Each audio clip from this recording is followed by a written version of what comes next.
Welcome.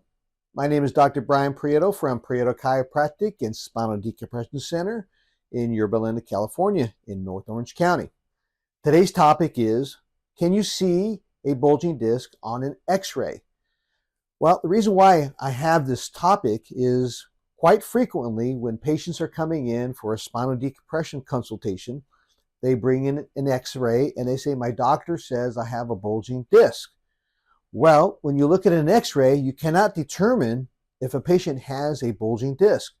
The best way to determine if you have a bulging disc is going under a MRI, magnetic resonance imaging. An x-ray is picking up bone, and MRI is sensitive to pick up soft tissue. So it's a little frustrating sometimes, but patients don't know. The doctor says basically, hey, I've got a bulging disc and here's my x-ray. So you really can't define it on an x-ray with that. Now, on an MRI, we measure those in millimeters with it on how it's bulging outwards. And when we measure them in millimeters, you can have a mild, moderate, or severe bulge. But when we do an MRI, we lay on our back. There's another MRI called a sitting MRI.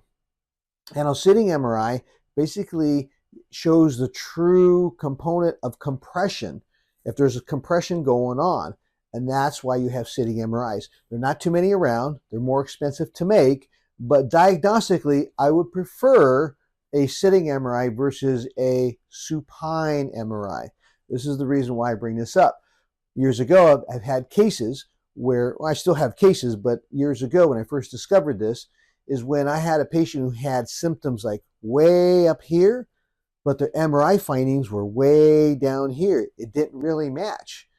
And I would treat the patient. Seemed like it's not going the way that we want it to go. And I said, you know what? Let's get a sitting MRI. Maybe you actually have a bulging disc that's bigger, but doesn't show it on the MRI that when you're laying supine. And guess what?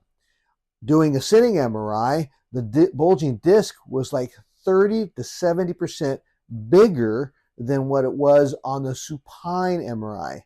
And now their findings are here and it matched their symptoms. So I truly like a sitting MRI with it, but ideally it's a little bit more challenging because there's not that many around with it. But anyway, so that's the difference between an x-ray and an MRI. The bottom line is this: you can't see a bulging disc on an x-ray. You really have to see it on an MRI. Check out our other videos. Thank you.